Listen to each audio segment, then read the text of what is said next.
समान नागरिक संहिता से जुड़ा बिल उत्तराखंड विधानसभा में 6 फरवरी को पेश किया जाएगा। यूसीसी के लिए बनी कमेटी 2 फरवरी को अपना ड्राफ्ट सौंपेगी।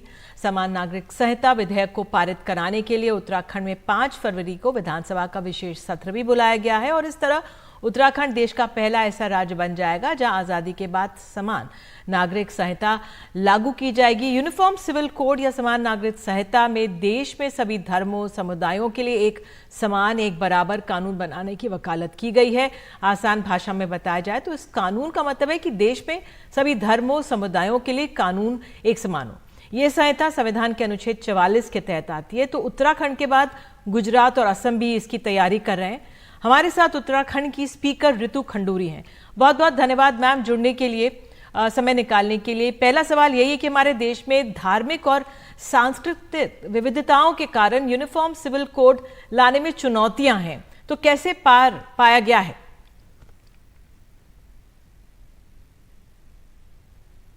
देखिए, ऐसा है कि अभी यूसीसी हमारे जो अगला सत्र होने जा रहा है 5 फरवरी से, उसमें आने की संभावना है और उसमें आएगा। उसमें एक समिति ने क्या कहा है उसके बारे में मैं ज्यादा जानकारी मुझे अभी तो है नहीं, लेकिन एज अ वुमन और एक महिला के तौर पर, एक पॉलिटिशियन के तौर पर मैं कहना चाहूंगी बिल्कुल है। सांस्कृतिक तौर पर, धार्मिक तौर पर हम एक विविध तरीके के यहाँ पर सिस्टम्स हैं, तरीके हैं।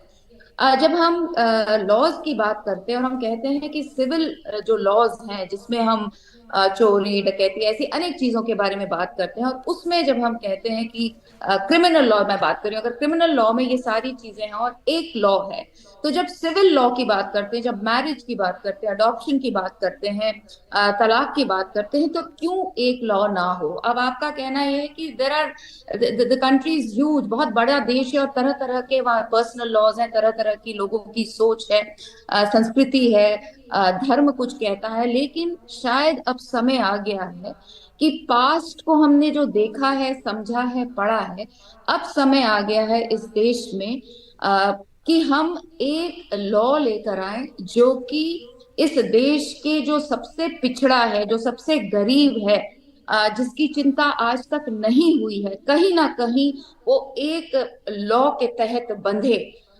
बिल्कुल सही है, अनेक धर्म हैं, अनेक जातियां हैं, जेंडर्स हैं, लेकिन अब 21वीं सदी में अब आ गया है समय कि हम इन चीजों से ऊपर उठकर इन चीजों को समझें और इन चीजों को देश में लाएं।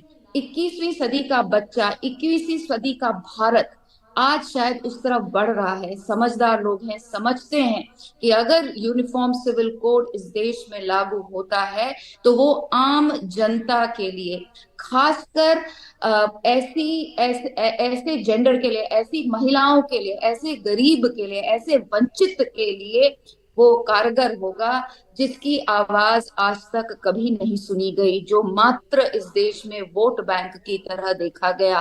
तो मेरा मानना यह है, above religion, above caste, we need UCC in this country. Ritu ji, अल्पसंख्यक समुदाय की चिंता है कि उनके जो जीवन जीने का तरीका है या आस्था है वो उसमें हस्तक्षेप होगा। देखिए, मैं इस चीज को नहीं मानती हूँ। मैं एक महिला हूँ और मैं महिलाओं के कष्ट को, दिक्कत को, दुखों को देखती आई हूँ और देखती रही हूँ।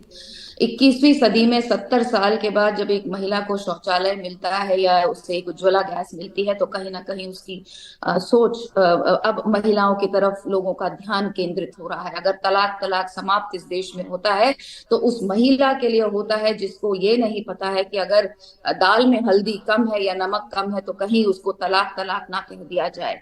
तो आई डोंट थिंक ये किसी भी रिलीजन की सेंटिमेंट्स को हर्ट करने के लिए है। ये महिला जैसे जो बिल्कुल वंचित वर्ग रहा है, जिसकी आवाज कहीं दबी रह गई, सिसकियां नहीं देखी गई, आंसू नहीं देखे गए, जिसके कष्ट को नहीं समझा गया, मैं इसकी पक्षधर हूँ। किसी भी समाज में, किसी भी धर्म में बहुत आवश्यक है, और आज के समाज में 21वीं सदी में, कि अब हम उन लोगों की ओर भी देखें जो बिल्कुल ही नहीं सुने जा रहे थे। तो यूसीसी के माध्यम से उस महिला को आवाज मिलेगी। ऋतु जी, इसे लाने की टाइमिंग पर भी सवाल उठ रहे हैं। लोकसभा चुनाव करीब ही आते जा रहे हैं। देखिए ऐसा है, कोई भी अच्छी चीज जब भी लाई जाए, उसे हर चीज को राजनीति से जोड़ना हमें छोड़ना पड़ेगा। हर कोई भी चीज, हर चीज का समय होता है और जब आती है उसे एक्सेप्ट करना चाहिए। ये देश के लिए है। चुनाव तो आएगा और जाएगा, लेकिन जो कानून बन रहा है, जो कानून बनने जाएगा या बनेगा, हमें ये देखना होगा कि क्या ये आज के परिप्रेक्ष्य में 21वीं सदी के भारत के लिए, जहां हम एक नए भारत की ओर बढ़ रहे हैं, जहां हम एक विकसित भारत की ओर बढ़ रहे हैं, क्या ये एक मजबूत कड़ी बनकर निकलेगा? मुझे लगता है निकलेगा। तो इसको लोकसभा चुनाव या किसी भी चुनाव से जोड़ना मुझे नहीं लगता है कि सही है। बहुत बहुत धन्यवाद ऋतु खंडूरी, स्पीकर हैं उत्तराखंड की। बहुत बहुत धन्यवाद जुड़ने के लिए और समय निकालने के लिए। बता रहे हैं किस तरह से यूसीसी महिला केंद्रित होगा।